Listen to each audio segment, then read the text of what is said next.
Hi, I'm Patti Carpenter. I'm principal of Carpenter and Company in Trendscope. I'm also the global trend ambassador for Maison Objet out of Paris and a color consultant with Pantone. Today, we're going to be looking at two of the ranges of color that we see rising in importance following this pandemic. These colors are inspired by nature. They're nourishing, and they have these healing properties that nature imbues. It really seems as though we're beginning to emerge after this pandemic, after this sheltering in place. And we want to emerge into a world where we feel comfortable, but we also want that added sense of safety. We need the warmth to ground us, and we're propelled forward to the warmer side of the palette because of this. The emotion that this range of color invokes, they're much needed at this time. We're anxious, we're uncertain, had loss, and we've had fear. So these warm and glowing and often balmy shades, they range from the makeup shades to the molten and spicy brights. They are the hot tickets for this season. At their core, these colors range from nourishing and nostalgic to energizing and regenerating. Wrapped in the early trends of the fierceness of the feminine, this new color, matte lip, which is our first color, is really following along on the heels of the ubiquitous millennial pink. It's less blue casted, it's warm, it's slightly redder. It has a little bit of yellow even in its complexion, and that pushes it from that cooler blue hue of seasons past into this more modern makeup shade. The interesting thing about this blush is that it sort of nuzzles us with a subtle nuance. It speaks of empathy and of kindness, something that we really need right now. It's rounded and curvilinear in its feeling that surrounds us, and so it often tends to show up in those kinds of forms, rounded and curvilinear chairs and sofas and pieces that envelop us and keep us feeling like we are understood, if you will, on some level. But please understand that this is gender neutral, even though it's a pale shade. We really, truly believe that it is non-binary. As we move forward, we move into the color that we're calling Coral Gables. And Coral Gables is really this new, wonderfully balmy, calming coral cast. It is not the bright coral of last season's color of the year from Pantone, which was much more intense, very red. This is much more of a soft hue that is one of those colors that will play beautifully with either side of the palette of the neutrals. Those warm, beautiful beiges and taupes and red casted browns are going to sit beautifully with this color, as will those stable grays that we've become so used to. That whole range is also going to look beautiful with this range of color. It's slightly retro in its reiteration, and it really calls us to this quiet time of reflection as well as wellness and well-being, something that you'll hear more about. The next color that we're talking about is Clay and Crust. And this is a tasty tone that recalls all the baking that we've been doing. In addition to that the whole other side of people who've been learning new crafts at home or deepening into those that they've already known. And that particular one is about making ceramics. We've seen a tremendous amount of movement in that direction. And we're certainly talking about it a great deal with our colleagues, this whole idea of those clay and earthy tones, often more red than they have been in the past. Those deep terracottas, all of these are playing, very nicely now that we're emerging from this. They really spark us with this familial kind of touch, that sense of sweet treasured time spent together. And we call it a toasty tone. And it really looks great on dry and suede and sanded surfaces. And then the last in this warm winds range of colors is the color that we're calling Loving L'Orange. And this is really that molten, hot orange that is very, very red casted. And it reminds us of the colors of all of the lava that we saw flowing for almost a year last year on our television screens from all over the world with volcanoes that hadn't erupted in years. And so we think of those flows that we watched over months all over the world as we see this very hot molten color. It also reminds us of the work that we need to do, the work of rebuilding, the work of rethinking, the work of restoring, the work of restructuring. It is not a color for the faint of heart, and it speaks to our resilience and to our resourcefulness. It really is about these warm winds ahead, and this really is a color of change. We're going to transition from that into the greens. The green range is really one of those ones that, again, with all of my colleagues, we've been talking a great deal about, because it's really about nourishing and healing. And we've been talking about sort of Mother Nature and how it has been healing throughout this time.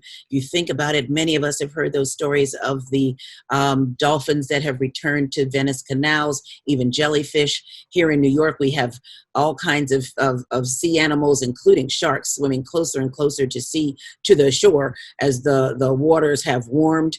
And so this is really about that whole idea of understanding that going green brings a lot with it. It's not just about sustainability, but it's about the nourishing properties of nature, the healing properties of the greens, and this whole idea that the herbal and the vegetal greens will continue in importance moving forward from 2021 and beyond. We really do believe that this is a color palette that has staying power.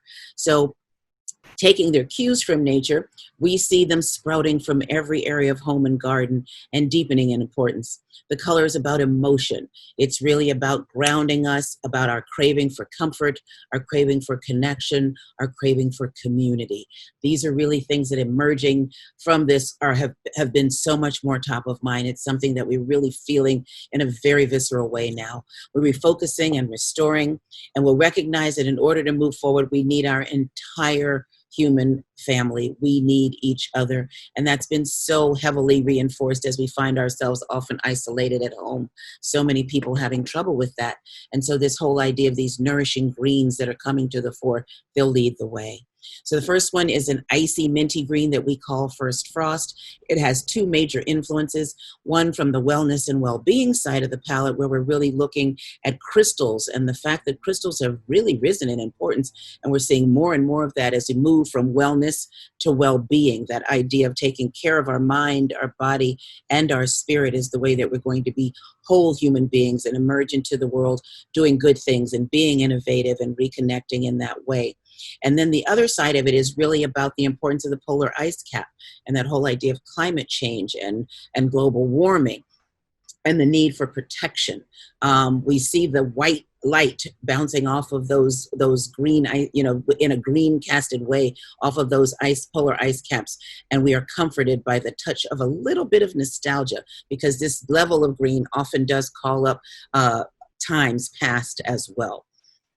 We then move through Mother Nature's intensity into this wonderful green that we're calling New Leaf. And this is an optimistic color, a color that really lifts our spirits in the way that new sprouts lift our spirits when we're at the end of winter and we see those first green sprouts pushing through the hardened earth or even the snow. It gives us that sense of optimism and that hope springs eternal. It really is about the idea that we will emerge from this whole thing whole and better, and more connected all around the world.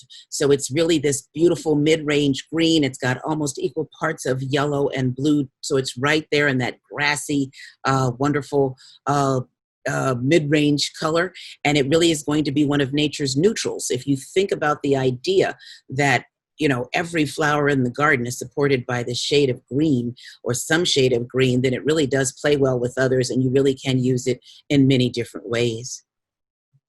We then move to one of the newer greens that we're seeing, which is this tapenade.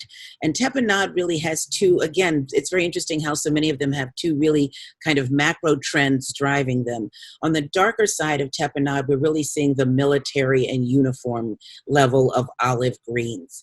If you think about what Melania Trump wore for the convention, that military green suit, that's certainly going to have some impact. But we've been talking about this color even before that happened, because there really still is unrest in the world. It has been for some time, and we can't sort of get away from that. That really does influence us. Certainly even now as we see unrest in our own streets and how the military has stepped in some cases, that kind of green is really, we're seeing it a lot. But on the lighter side of that green, the softer side, it really comes from the gourmand trim. The whole idea that we've been cooking at home, we're going for new flavors. We're seeing a great deal of, different colors as olive olive oils become more and more utilized for all kinds of cooking. So we've been talking about it from that point of view. But we've also been talking about the idea of sort of experimenting with new flavors. And certainly as cocktails have been on the rise, the martini has been very important. And certainly we look for olives in our martinis. And then last but not least, we're going to go even deeper into the green family with the walk into the depths of the jungle with our color jungle leaf. And jungle leaf is really this beautiful color. It's a deep, rich teal, more green than blue. And it's really about how dark and deep the foliage gets as we move into the woods, into the jungle. If you think about the fact that, we've been talking about for some time now, at one point it was really the fringe of people that were going off the grid, seeking to be alone. Well, now as we find that we're going to have to take our trips in our cars and road trip more than we will be getting on a plane or getting on a train, then we're driving out deeper into the woods to be on our own or to be with our families, whether it's our immediate family or our extended family. But we're really getting, again, out into nature. We've been talking about forest bathing and that sense of going more deeply into the jungle as well. And it's really about these beautiful wonders of the jungle that are being revealed in these lush and verdant shades. The other thing that we're also seeing is this rise of these wonderful places that you can stay on your own that are located further and further off the grid. So we're seeing great architecture and beautiful interior design coming in these small little spaces that are way out away from everything else. So all these kinds of things are driving the importance of this mysterious shade. And we really are becoming infatuated with the fronds and the foliage of the forest. And so those are our colors for this time around. They're really just 8 great shades that I know you're going to see as you move through market. And I want to thank Dallas again for including us. I hope that you have been inspired by this walk along the color path. We want you to live colorfully. We want you to continue to be optimistic as you interact with our creative community. We know we're all going to be well. And so for that, I want to say, I wish you to stay well, to be safe, and stay inspired. And if you want to reach out with us, then you can reach me on my Instagram page at Patti, P-A-T-T-I-C for Carpenter, Trend Scope, all one word, Patti C Trend Scope. And please reach out and get in touch with us because we'd love to work with you on the colors that you're working on your products or on your projects. And we look forward to that. So take good care, stay safe, be well. Bye-bye.